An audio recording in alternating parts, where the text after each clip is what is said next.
In this godforsaken stretch of Black Creek, the earth doesn't drink rain. It drinks blood.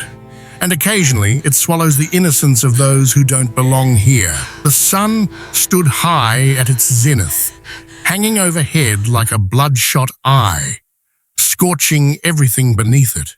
The air was thick, shimmering with heat haze that blurred the horizon line, already jagged with razor-sharp limestone ridges. In that dead silence, the wind, whistling through the crevices, sounded like the sigh of trapped ghosts. The only sound breaking the stillness wasn't the crickets, but the ragged, choked breathing of a creature in agony, punctuated by the sound of a metal straining and snapping somewhere in the ether. The girl didn't scream. That was the first thing that caught Elias Thorne's attention as he reined in his old gelding on the dusty ridge. If she were an ordinary city woman, a scream would have torn the sky open 10 minutes ago. But this girl, kneeling in the scorched, dry grass, knuckles white, as she gripped the wooden fence post, was silent. A terrifying silence. She only let out sharp, shallow gasps, as if trying to swallow the pain whole to avoid disturbing the ruthless desolation of this land. Elias squinted under the brim of his frayed hat. He nudged his heels into the horse's flanks. The animal snorted and picked its way slowly down the slope. He didn't rush. At 58, with a left knee that ached whenever the wind turned and a long scar running from his neck to his collarbone, Elias had learned that haste in the West usually led to two outcomes: a shallow grave or a bullet in the back.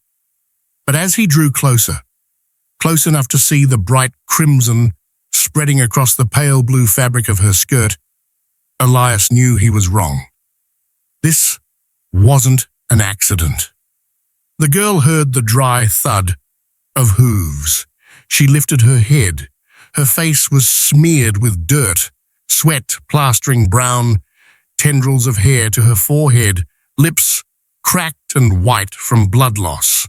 But her eyes, hazel eyes, burned with a strange, defiant light. There was absolutely no begging in them. "Don't move," Elias said, his voice deep and gravelly, like stones grinding together in a dry creek bed. He slid out of the saddle, his Winchester rifle remaining in its scabbard, but his right hand rested hovering over the handle of the Bowie knife at his hip. "I'm stuck," the girl whispered, her voice fracturing like broken pottery. "I just meant to free the bird caught in there." Elias didn't look at her face. He knelt, eyes narrowing, as he examined her ankle. It was a sight that made his stomach turn. It wasn't standard barbed wire used for cattle. The cold metal wire had sliced through soft flesh, biting deep into the bone. But the horror lay in the configuration. The wire had been coiled into a spring, edges filed razor sharp, and concealed artfully beneath the dry grass. "The Devil's Knot," Elias muttered, a name he hadn't spoken since his days as a scout in the border wars. This was a trap meant to cripple cavalry. It wasn't designed to hold a foot. It was designed to sever tendons. He looked up at the girl. "What's your name?" "Sarah." "Sarah Vance." The name made Elias's hand freeze for a beat, a cold current shooting down his spine, but he let none of it show on his weathered face. He looked at the mangled sparrow lying dead next to her foot. The damn bait. Then he looked back up the ridge, his veteran eyes calculating the angle, the distance, and the speed. This trap wasn't for Sarah. If a horse hit this at a gallop, the rider would be thrown and break their neck, and the horse would have to be put down with a broken leg. The trap was placed exactly where Elias rode on his morning patrol. It was meant for him. Listen to me, Sarah, Elias said, his voice cold but steady, cutting through the rising wind. This wire has reverse barbs. If I try to untangle it gently, it'll shred your ankle. The only way is to cut it and pull it straight out. Sarah swallowed hard, her eyes wavering violently. She looked down at the wound, blood still oozing steadily, staining the dry earth beneath her black.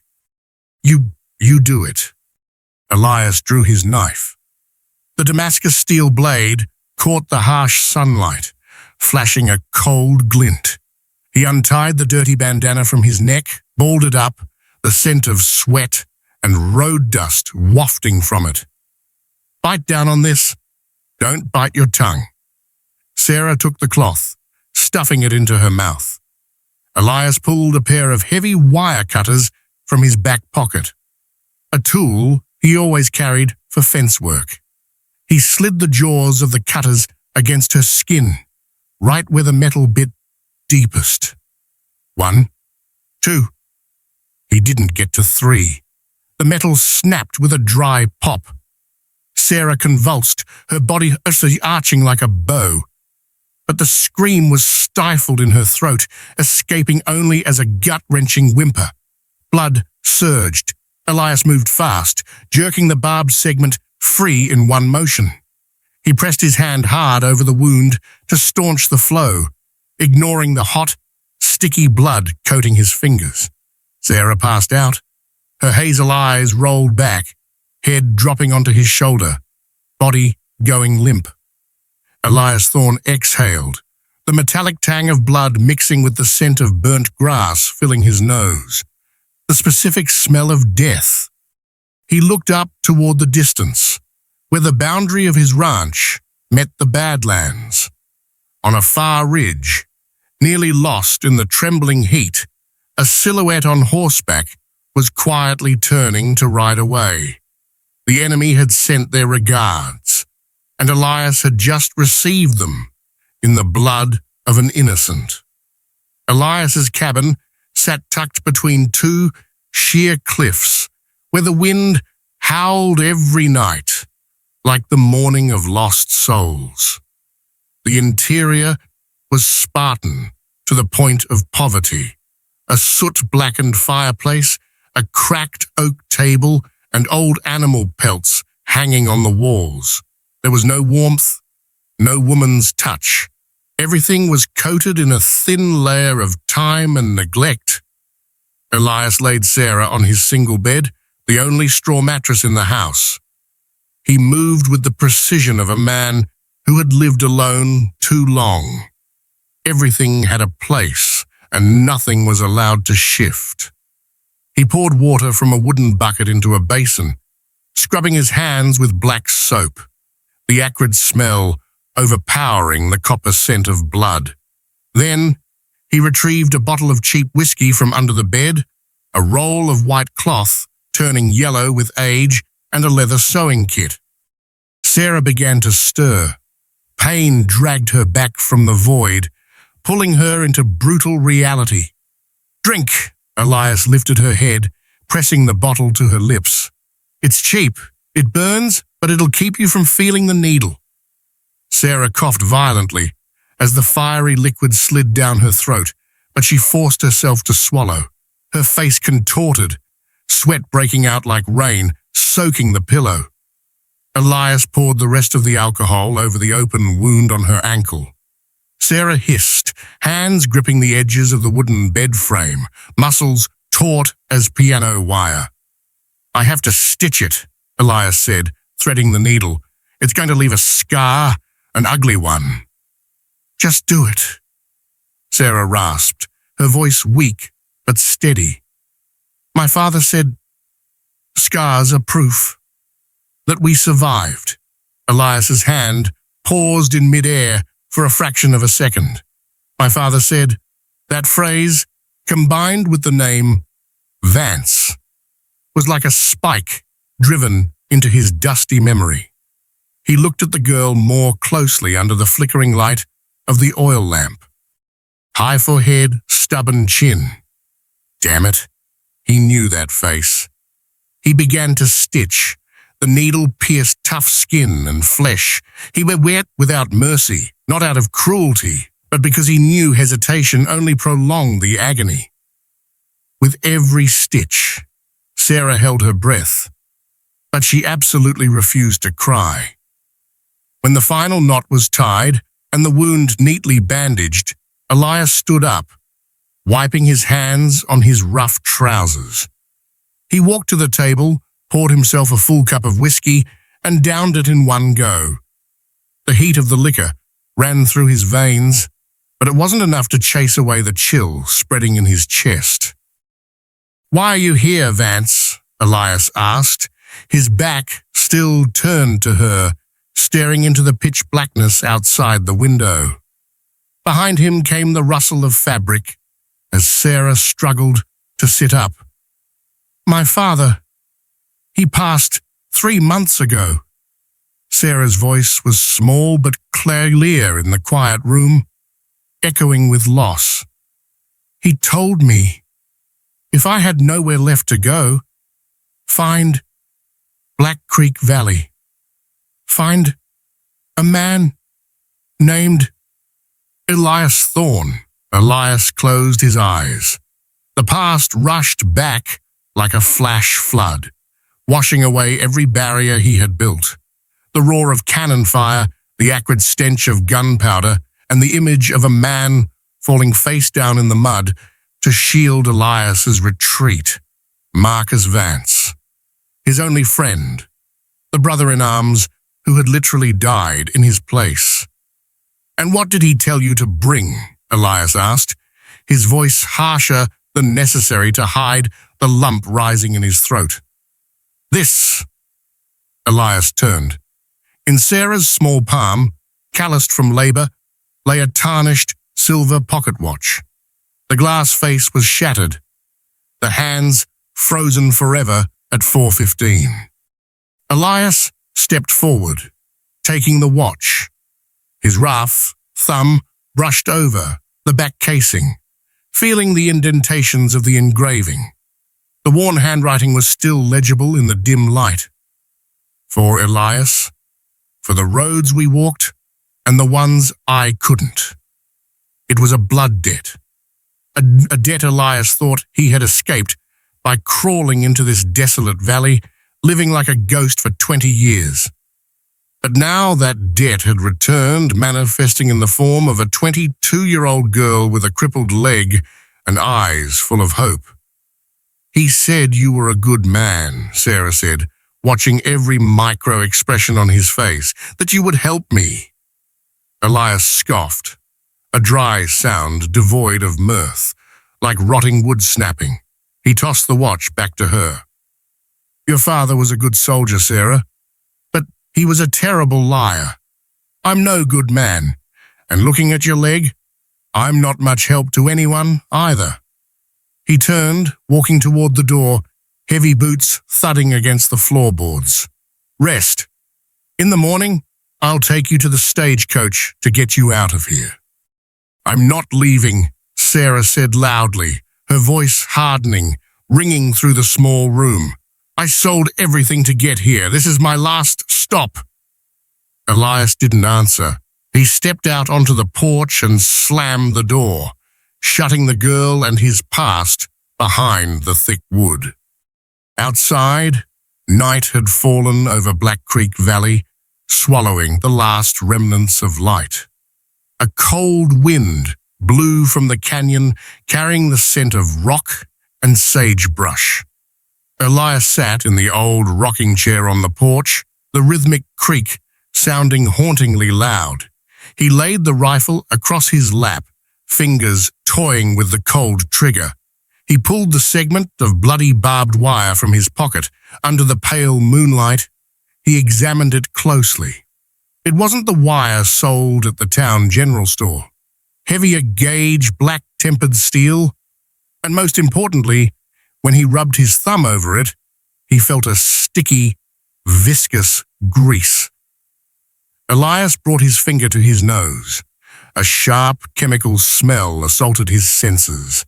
Petroleum. machine oil, the kind used to lubricate rock drills and railroad ties. No farmer used this for livestock fencing. This was the mark of industry, of men from the city with giant machines, clean suits, and bottomless greed. Elias looked out into the darkness, cloaking the valley, where the Black Hills stood silent, watching him. He knew who was behind this. Julian Drake, the land speculator, with the polished smile and the cold eyes of a rattlesnake. He'd been circling for a month, asking to buy the land, promising false prosperity, and when Elias refused, the accidents started. Cattle dying mysteriously, water sources dammed up, and now this trap. They wanted him dead, or they wanted him scared enough to run. But they had made a mistake, a fatal mistake. They had spilled the blood of Marcus Vance's daughter.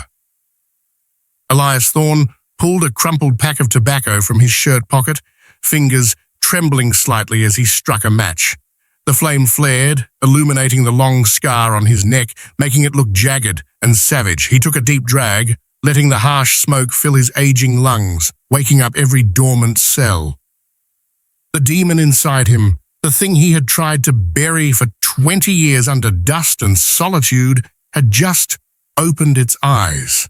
They were bloodshot and starving. "You want a war, Drake?" Elias whispered to the darkness, his voice blending with the wind, hand tightening on the walnut stock of his rifle. "Fine, I'll give you a war that even hell won't want to house." He spat the cigarette onto the ground, grinding the glowing ember under his heel until it was extinguished, leaving only cold ash on the parched earth. The night weighed heavy on Black Creek Valley, wrapping around the lonely cabin. But tonight, it was no longer peaceful. It was holding its breath, waiting for the first gunshot. The next morning didn't arrive with a rooster's crow or the freshness of dawn. It crashed in with a furnace-like heat the moment the sun peeked over the rocky ridges. Sarah woke up with her throat feeling parched, as if she'd swallowed a handful of desert sand. The pain in her ankle had shifted from a throb to a heavy numbness, a sign that Elias's cheap whiskey was wearing off, and her body was beginning the real battle against the wound. She pushed herself up, looking around the cabin. Empty. Elias wasn't there. She limped out to the porch, leaning against the rotting doorframe for balance. Outside, Elias was standing by the horse trough. He was shirtless, exposing a back crisscrossed with old scars and the ropey, weathered muscles of a lifelong manual laborer. He was sharpening an axe. The rhythmic shh of the whetstone rang out, cold and sharp, blending with the cicadas starting to drone in the sagebrush. "Company," Elias said, without turning his head. His senses were keener than a bloodhound's. Sarah squinted toward the trail leading into the valley. Out of the churning yellow dust, a pitch-black shape was barreling toward them. It wasn't a lone rider. It was a carriage. In Black Creek, only two types of people rode in enclosed carriages: undertakers and bloodsuckers.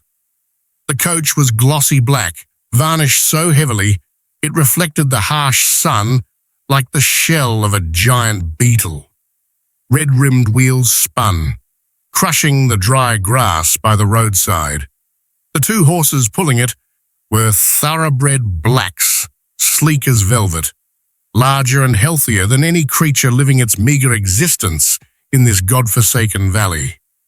The carriage halted in front of Elias's yard, kicking up a cloud of dust that settled like yellow powder onto the expensive leather harness. The door opened. A pair of polished alligator skin boots stepped down, completely untouched by the dust. Their owner was Julian Drake. He wore an ash-grey suit, cut with precision, a pristine white shirt, and a crimson silk cravat at his neck. He stood there, in the middle of a yard full of dried horse manure and dirt, looking as out of place and obtrusive as an ink stain on a white tablecloth. But the smile on his lips was perfect, a smile that showed even white teeth, the kind of smile belonging to a man who had never known hunger. Stepping down behind him was Sheriff Miller. The fat man wore a uniform stained with sweat at the armpits and back. Miller wouldn't meet Elias's eyes. He kept his head down, fumbling to adjust the gun belt sagging around his paunch, looking more like an old chained dog than a representative of the law. "Elias," Drake called out, his voice resonant and warm, but carrying the slickness of oil. He spread his arms wide as if he wanted to embrace the entire dilapidated ranch. "I heard the terrible news. My God, what a bad morning for bad news." Elias didn't stop sharpening the axe. "Shh, shh." He dipped the blade into the water bucket, then continued. "If you're here to buy land, Drake, the answer is the same as last month. Get lost." Drake didn't look offended. He chuckled, stepping closer, but keeping a safe distance from the gleaming axe blade. He pulled out a silk handkerchief, dabbing lightly at the sweat on his forehead. "So temperamental, my old friend. So temperamental. I'm not here to talk business today. I'm here for humanity." Drake's snake-like eyes slid past Elias's shoulder, pinning Sarah where she stood in the doorway. He narrowed his eyes, a look of faux sympathy rising on his handsome face. "This must be Marcus Vance's poor daughter. Tisk, tisk. Look at her. A trampled wildflower." Sarah shuddered. The way he looked at her wasn't how a man looks at a woman. It was like a horse trader inspecting the teeth of a lame animal to determine its value. "Sheriff Miller told me about the accident yesterday," Drake continued, his voice dropping to a sympathetic baritone. "A forgotten animal trap? Truly terrible. People are so careless these days." "Careless," Elias repeated the word, his voice ice cold. He finally stopped working. He set the axe down and turned to face Drake. "Yes, careless," Drake nodded. Vigorously, he took another step, his tone becoming conspiratorial, persuasive. "Listen, Elias, you're old. Your back can't take another winter, and now you're burdened with a crippled girl. She needs a good doctor, Elias. She needs medicine, a soft bed, not a pile of straw in this rock hole." He signaled to Miller. The sheriff awkwardly pulled a sheaf of papers and a heavy leather pouch from his jacket. The sound of metal clinking against metal rang out from the pouch. "Gold. I'll buy this land," Drake said, his eyes lighting up. "Double the market price, and I'll pay all expenses to send Miss Sarah here to the city, to the best hospital. She'll walk normally again. You can save her, Elias. Don't let your stupid pride make her a cripple forever." Sarah held her breath. The offer was too sweet. It struck at Elias's weakest point, responsibility and guilt. She watched Elias's bare back, waiting for him to waver. Elias stood still as a boulder. The hot wind blew through his messy grey hair. He looked at the bag of gold, then at Sheriff Miller's sweating face, and finally rested his gaze on Drake's smug smile. Elias reached into his rough trouser pocket. Drake raised an eyebrow, expecting a handshake or at least a compromise.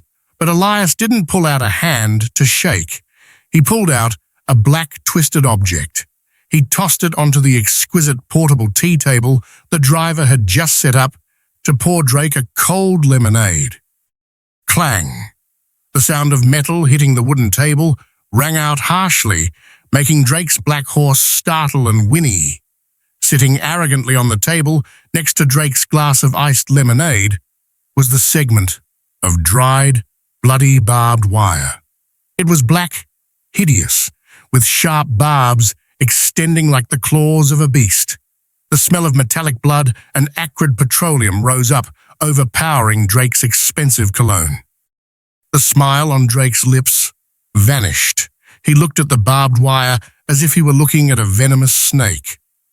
"That's not an animal trap," Elias said, his voice low but echoing across the yard, compressing the air in everyone's chest. "That's railroad wire from your company, Drake, and it's greased with black oil from your quarry." Elias stepped forward, leaning his face in close to Drake's. Close enough that Drake could smell the sour sweat and gunpowder smoke clinging to the old man. "I don't sell land to men who set traps on public roads. I don't sell my friend's honor for your gold. Take your money and your badge-wearing hound and get the hell out of here." Sheriff Miller's face turned purple, his hand dropping to his gun grip. "Elias, watch your mouth. I'm on official business." "Shut up, Miller," Elias roared, his eyes never leaving Drake. "You're just a walking sack of shit." The air thickened. The silence stretched, suffocating. Drake slowly pulled out his silk handkerchief, wiping his hands, as if he had touched something filthy, even though he hadn't touched the wire. He sighed, a sound full of theatrical disappointment. "What a pity," Drake said, his voice changing completely. The fake warmth vanished, replaced by the coldness of a reptile. He didn't scream, he whispered, a whisper far more terrifying than a shout. He tilted his head, looking toward the ranch's only water well, then up at the cabin roof, shingled with warped, dry planks. "The water here is running low, Elias," Drake said, his eyes darkening, deep and emotionless. "The dry season is going to be very long this year, and you know, in a place this dry, fire is very hungry. It starts so easily, it only takes a spark." He turned to look at Sarah one last time, his gaze no longer holding pity, but delivering a death sentence. "Take care of your health, little girl. Walk carefully. Accidents are lurking everywhere." Drake turned his back, stepping into the carriage. The door slammed shut. The glossy black coach rolled away, leaving behind a cloud of dust and the scent of a threat. Elias stood there, watching until the carriage disappeared around the bend. He spat a glob of saliva onto the ground, right where Drake's boot print was stamped in the dirt. Sarah limped out into the yard. She looked at the barbed wire still sitting starkly on the table. She understood what Elias had just done. He had just refused their only chance at survival. He had just declared war. "He threatened to burn our house down," Sarah said, her voice trembling. Elias turned back, picking up the axe. His eyes no longer held the weariness of old age. They burned with the fire of a soldier who had found his battlefield. "No, Sarah," Elias said, his voice solid as rock. "He didn't threaten. He just announced the opening shot." He looked up at the cloudless, stark blue sky. "Get inside. Get the guns ready. It's going to be a long night." Sunset in Black Creek is no gentle affair. It's like a gaping wound, bleeding out across the western sky, raw, crimson and throbbing, before being swallowed whole by the night. When darkness fell, the valley vanished. No more rock faces, no more brush, just a darkness as thick as tar wrapping itself around the lonely cabin. Elias doused every oil lamp. In this war, light was a target. Darkness was an ally. He sat on the cold wooden floor by the window, his Winchester rifle resting on his knees, the barrel pointed out through a sliver in the shuttered planks.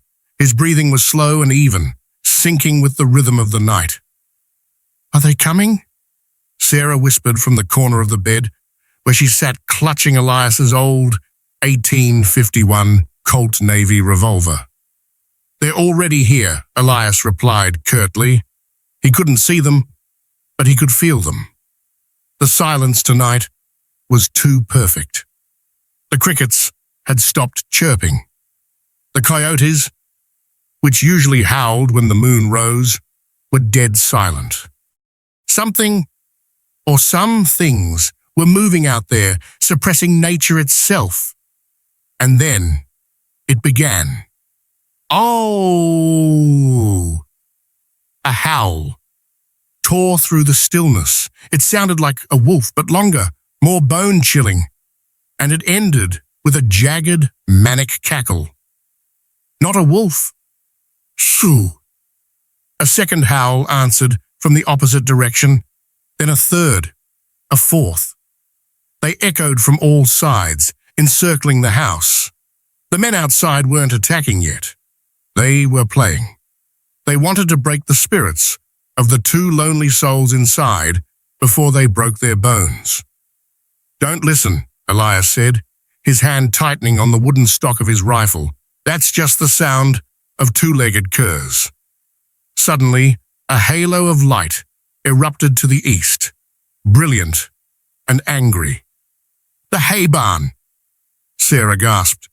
Elias swallowed a curse.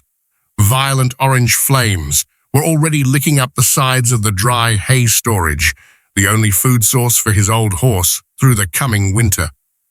The acrid smell of smoke and kerosene punched into the house on the wind. They wanted to burn away his retreat. They wanted him to watch his property turn to ash while he stood helpless. If he ran out to fight the fire, he'd be a target dummy. If he stayed, he lost everything. "Let it burn," Elias ground his teeth, eyes still glued to the darkness ahead, searching for movement. Hay can be bought. Lives can't. But the ghosts out there didn't stop. A shadow flitted fast as a whip near the water tank. There was a metallic clank against stone, followed by the hiss of spraying water. They had cut the pipe leading from the well to the tank. Elias started to rise. The instinct of a rancher urged him to protect the water, but the ache in his knee held him back for a beat, and that split second saved his life. A bullet tore through the wind, grazing the window frame where he had been about to poke his head out, and buried itself into the back wall with a thud, sending up a cloud of wood dust. They had a sniper. "Get down," Elias shouted, but then realized Sarah was no longer on the bed. The girl, her white bandaged leg glowing faintly in the gloom, had dragged herself to the west window. She wasn't standing. She was prone on the floor, the barrel of the heavy pistol resting on the sill, her posture as steady as a rock. "I see the muzzle flash," Sarah said, her voice strangely calm. 10 o'clock, near the big boulder. Before Elias could stop her, she pulled the trigger. Bang! The roar of the heavy-caliber Colt rang out sharp and authoritative in the confined space. From the direction of the boulder out in the dark, a pained shriek pierced the air, followed by the sound of scrambling footsteps. Elias looked at the girl. In the brief strobe of the muzzle flash, he didn't see a crippled, weak girl. He saw Marcus Vance. The way she narrowed her eyes, the way she held her breath before the squeeze and the deadly coldness after the bullet left the chamber. That was the legacy her father had left her. "Hit the shoulder," Sarah muttered, her hand trembling slightly as the adrenaline began to recede, but she quickly thumbed back the hammer. "I should have aimed for the head." "That's enough," Elias said, a rare warmth threading through the coldness in his chest. It wasn't just surprise, it was pride. She wasn't a burden. She was a partner. The howling stopped abruptly. The fire in the hay barn began to die down, leaving only a pile of embers glowing red like demon eyes. The attackers seemed to have retreated after realizing the prey inside had claws. Silence returned, but it was heavier than before, multiplied tenfold. "Are they gone?" Sarah asked, leaning back against the wall, sweat drenching her forehead. "Not yet. They're just changing tactics." Elias stood up, moving cautiously in the dark. "Stay put." He gave a low whistle. From under the table, the old dog named Barnaby, a sheepdog mix, grey-furred and blind in one eye, crawled out slowly. He had been Elias's only friend for 10 years, weathering harsh winters and long, lonely nights by his side. The dog whined softly, nuzzling his wet nose into Elias's hand. He was thirsty. The heat of the fire and the smoke had left everyone's throat parched. Elias took the dog's tin bowl and went to the reserve water barrel in the house. The barrel was dry.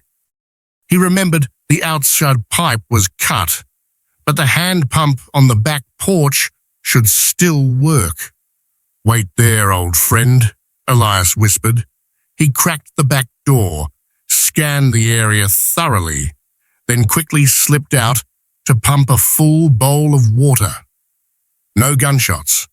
It seemed they really had pulled back. He brought the water inside. Barnaby wagged his tail furiously, diving in to lap it up. The sound of his tongue splashing the water sounded refreshing in the quiet night. Elias smiled faintly, intending to pour a cup for himself and Sarah, but his smile vanished after 3 seconds. Barnaby stopped drinking abruptly. He hacked a wet cough and then began to vomit violently. His forelegs seized, claws scratching against the floorboards with a horrific scritch. Scritch. Sound. Foam bubbled at his mouth, not white, but speckled with pink bubbles. "Barnaby!" Elias dropped his rifle, rushing to cradle the dog. The animal's body went rigid in his arms. His one good eye rolled back, looking at Elias one last time with utter confusion and pain before the light in it went out. The dog died right in his arms, less than a minute after drinking that bowl of water. Elias froze. He leaned down and sniffed the bowl. Colorless, odorless. But beneath the metallic scent of the well water, his sharp nose caught a faint, sickeningly sweet fragrance. Bitter almonds. Cyanide. Elias slowly lowered the dog's body to the floor. His hands were trembling, not from fear, but from a rage rising from the bottom of his soul, hotter than the fire that had just consumed his barn. Sarah watched him, clapping a hand over her mouth in horror. Did they poison the well? Elias stood up. His shadow stretched long across the floor, massive and terrifying. If they wanted the land to raise cattle, they would never poison the only water source. Elias's voice rang out, deep and cold as an echo from the grave. Water is gold in this desert. Killing the well is killing the value of the land. He walked to the window, staring out into the abyss where his enemies hid. The truth was as clear to him now as daylight. They don't need the land for grazing. They don't need the water from this well, Elias said. They want me to die of thirst or leave immediately. They're trying to hide something. Something deep under this ground that my well is blocking.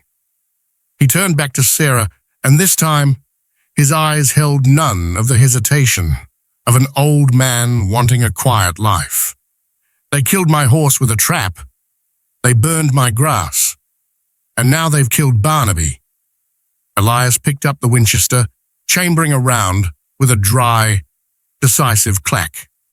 Sarah bandaged that wound. Tomorrow we don't defend. Tomorrow we hunt. Dawn in Black Creek broke ash-grey. The smell of smoke from the burnt hay barn still lingered in the air, clinging to clothes and skin like a bitter reminder of loss. Elias stood in the doorway, fully geared up. He wore his old buckskin jacket, a garment that had survived 2 wars, with 2 Colt Navy revolvers holstered at his waist and the Winchester slung over his shoulder. He didn't look like a rancher anymore. He looked like death on the clock. "If I'm not back before sundown," Elias said, looking not at Sarah, but at the jagged mountain peaks in the distance, "take the guns and head north. Don't stop until you see railroad tracks." Sarah sat on a chair, the rifle resting across her lap, her injured leg propped up on a stool. She looked at his broad back, stooped slightly under the weight of time. "You'll be back," she said, her voice solid. "You still owe my father a square explanation." Elias paused for a beat, gave a curt nod, and stepped out. He walked. His horse was dead, and stealth demanded silent footsteps anyway. Elias's target was Devil's Quarry, a limestone mine abandoned a decade ago, buried deep in the western canyon where property lines blurred. It was the only place Drake's men could hide without being spotted from the main road. He moved like a phantom, weaving through cactus patches and boulders. His bad knee throbbed with every step, but he ignored it. The white-hot rage over Barnaby's death was the only painkiller he needed right now. As he neared the mouth of the canyon, a strange sound drifted to his ears. Not birds, not wind. It was the low rumble of machinery and the sound of rushing water, powerful water. It made no sense.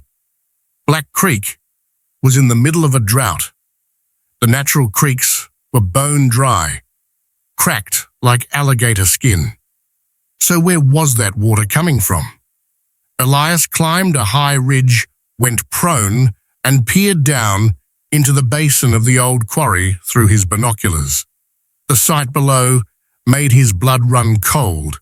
The desolate quarry had been transformed into a bustling construction site. Dozens of burly men were working feverishly, but they weren't mining stone. They were building a reinforced concrete dam across the mouth of the largest cavern, the source of the underground aquifer that fed Elias's land and the town below. And more terrifyingly, Elias saw wooden crates stacked near the cliff face. Stamped on the side were a skull and crossbones and red lettering. Nitroglycerin. High explosives. Elias understood everything. The whole picture came into focus, sharp and cruel. Drake wasn't just grabbing Elias's land out of simple greed.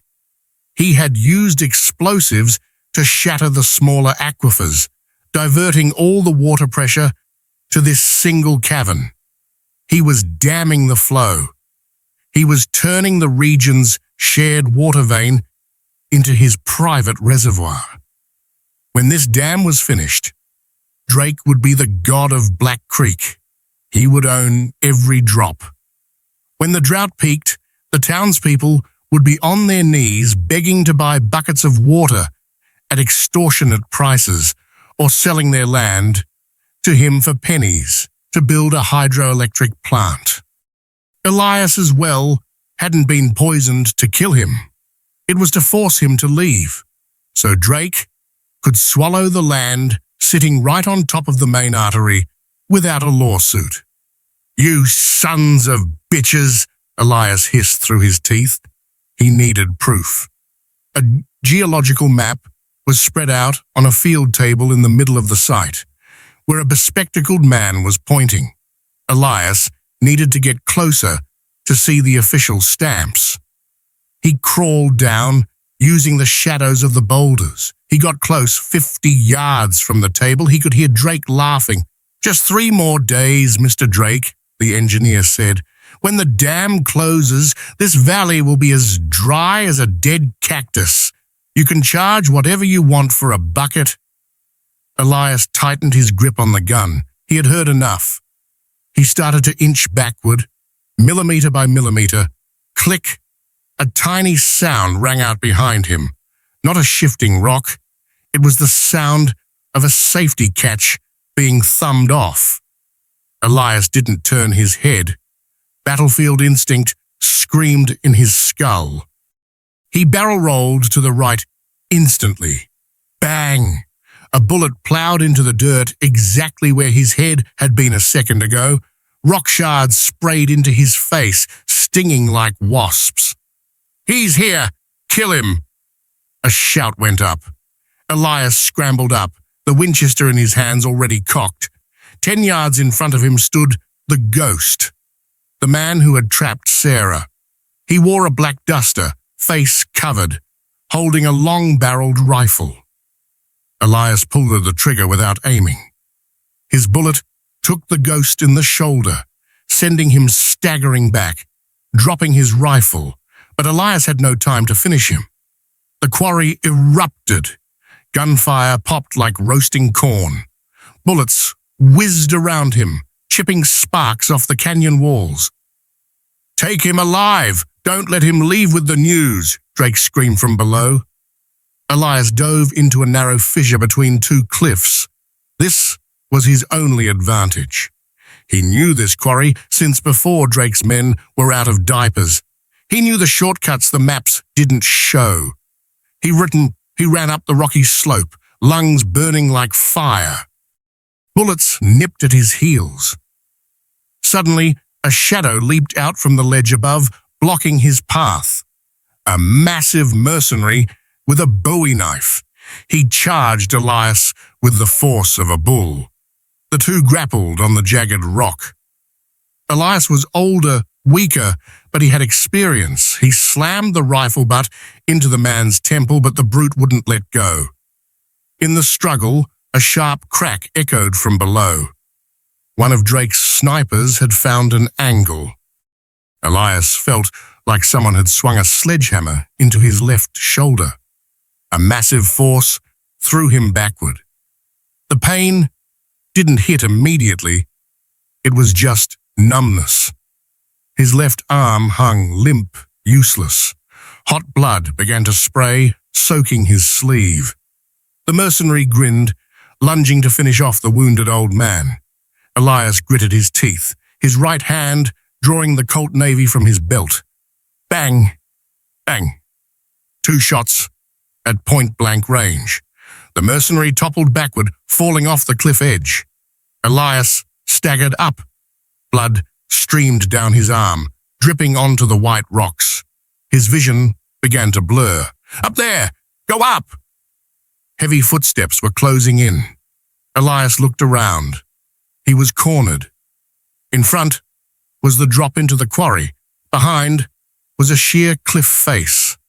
There was only one way, an old, rusted ore chute suspended by cables across the canyon to the other side. It was rotted and could collapse at any moment. No choice. Elias holstered the gun, using his good right hand to grab the edge of the chute. He threw himself onto it, swinging out over the abyss. Wind screamed in his ears. The pain in his left shoulder tortured him with every sway. Blood made his grip slippery. "Shoot the cable," Drake ordered. A bullet struck the suspension cable. Twang! The metal wire snapped. The chute tilted violently, bucking Elias off into the air. He fell, but luck was on his side. He didn't hit the quarry floor. He crashed into a thicket of dry thorn bushes growing out of the cliff wall on the far side. The thorns tore into his flesh, shredding his clothes, but they broke his fall. Elias lay there, gasping, blood staining the thorns red. Across the gap, Drake's men peered over but couldn't see a body at the bottom, nor could they see him in the brush. "He's dead," one said. "A fall from that height? He's paced." "Find the body," Drake roared. "I want to see the corpse." Elias bit his lip, to suppress a groan. He slowly crawled deep into a small cave behind the bushes, a secret exit that led to the dry creek bed behind the mountain range. He had escaped, but the price was a bullet hole through the shoulder and a broken body. In the darkness of the damp cave, Elias leaned against the wall, tearing a strip from his shirt to bind the bleeding wound. His eyes, though dimming from blood loss, burned with a terrifying steady flame. He had seen the truth, and this truth was heavy enough to drown Julian Drake if Elias lived long enough to carry it back. High noon in Black Creek felt less like a day and more like a skillet on a stove. Dust choked the air, rising from restless hooves to mix with the stench of cheap liquor and sour sweat. In front of the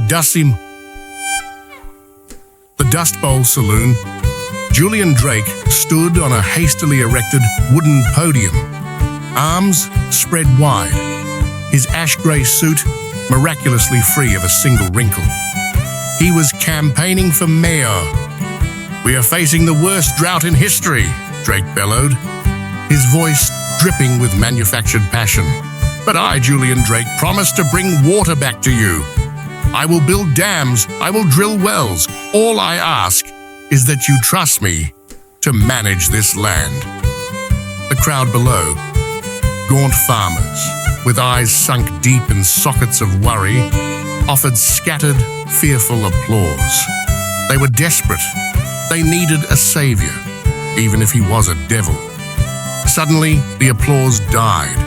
At the far end of Main Street, a silhouette emerged. No horse, not walking straight. It was Elias Thorne. He limped, every step leaving a dark smear of blood on the dusty ground. His buckskin jacket was shredded, revealing a shoulder wrapped in blood-soaked bandages. But far more terrifying was the thing he was dragging behind him. A rope was coiled around Elias's wrist, the other end noosed around the ankle of a corpse. The body was dressed in black, face still masked, caked in mud and gore. It was the ghost, the assassin. Drake had boasted, never failed. Scrape, scrape, the sound of the dead weight dragging across the dirt was the only noise in the stunned town. Elias walked straight toward the podium. The crowd parted automatically, like tall grass before a scythe, eyeing him with a mixture of terror and reverence. Julian Drake stopped speaking. The smile froze on his lips. Sheriff Miller stood beside him, a trembling hand resting on his gun grip, but he didn't dare draw. Elias stopped in front of the wooden stage. He flicked his wrist. The rope went slack. The assassin's corpse lay sprawled right at Drake's feet. A silent, damning accusation. What is the meaning of this, Elias?" Drake stammered, trying to claw back his authority. "You've lost your mind. Arrest him. He just committed murder." Elias didn't answer. He didn't look at Drake. He didn't look at the crowd. He looked at Drake's thoroughbred black horse, tied nearby. The animal was massive, coat sleek and glossy, belly round and full. A stark contrast to the skeletal nags of the townspeople. It stood there, breathing easily, showing no sign of thirst. Elias drew the Bowie knife at his hip, the same knife that had cut the wire to save Sarah. "Stay away from my horse," Drake shrieked, realizing something. He scrambled down from the podium, but Elias was faster. He grabbed the horse's bridle, jerking its head down. With a decisive, brutal motion, he swung the knife. Not at the animal's throat, but at its unnaturally distended belly, right under the cleverly camouflaged saddle blanket. R.I.P. The sharp blade sliced through the false leather bladder strapped around the horse's midsection. No blood flowed. Instead, a stream of crystal clear, ice-cold liquid sprayed out like a geyser. Water. Gallons of pure, sweet water, not the turbid, alkali-tainted slop from the drying wells, but sweet, underground spring water. It gushed out, soaking the parched earth, splashing onto the tattered boots of the farmers standing nearby. The townspeople stood frozen. A child broke the trance, dashing forward to cup his hands under the stream, drinking greedily. Sweet water! Mama, it's sweet water! Elias stood there, the knife still dripping water, and turned to look straight into Julian Drake's face. He sells you fear of the drought. Elias's voice rasped, rough as sandpaper, but clear as a bell, while he locks the tap. He dammed the underground stream at the quarry. He hides water under his own saddle while your children die of thirst. Elias pointed the tip of the knife at the corpse on the ground. And he sent this man to kill me because I saw his dam. The silence shattered. In its place came a low, angry growl. Gentle farmers, mothers and fathers who had buried their livestock and watched their children wither, now looked at Drake not as a savior, but as a blood-sucking leech. "Liar!" someone screamed. A rock whistled through the air, striking Drake on the forehead. Blood trickled down, staining the grey suit.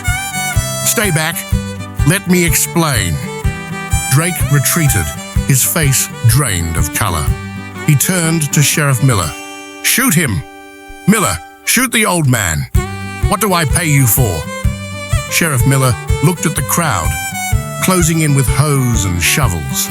He looked at Elias, a wounded man, standing like a monument of vengeance. Miller slowly drew his revolver, but he didn't point it at Elias. He leveled the barrel straight at Julian Drake's head. "Sorry, Mr. Drake," Miller said, his voice shaking but final. "The wind has changed. You're under arrest for sabotaging the public water supply." Drake collapsed, his knees hitting the mud created by the very water he had stolen. Elias sheathed his knife. He didn't stay to watch the mob's trial or the cowardly sheriff's face turn. His war was over. He turned his back, walking toward the setting sun, leaving the noise of the town behind. His steps were heavy, but his soul was light. 1 month later, Elias and Sarah sit on the porch of the cabin. Sarah's bandage is gone, though she still walks with a limp. Beside them sits a new puppy. He doesn't replace Barnaby, but he's a start. The grey ski churns and the first drops of rain begin to hit the porch roof, a soft patter turning into a steady drumbeat. They say Elias Thorne is the hero of Black Creek. They say he saved the valley from dying of thirst. But Elias knows the truth is different. As he sits watching the first heavy rain fall after days of drought, he understands that it was the girl, Sarah Vance, with her broken leg and her father's shattered watch, who saved him first. She dragged him out of the cave of solitude and cowardice he had been hiding in for 20 years. She forced him to remember who he was. Life in the West has never been easy. Evil never really dies, it just changes its face, from the highwaymen of the old days to the men in suits today. But the greatest lesson isn't found in a gun or a knife. It's found in what you choose to stand for when your legs are shaking. Sometimes pain isn't the thing that kills you, pain is the thing that reminds you that you're still alive. Alive enough to fight. The valley is still harsh, but at least tonight, it's raining. visual fades into a sheet of white rain. The sound of the downpour washes over everything, cleansing the dust and blood from the barren land.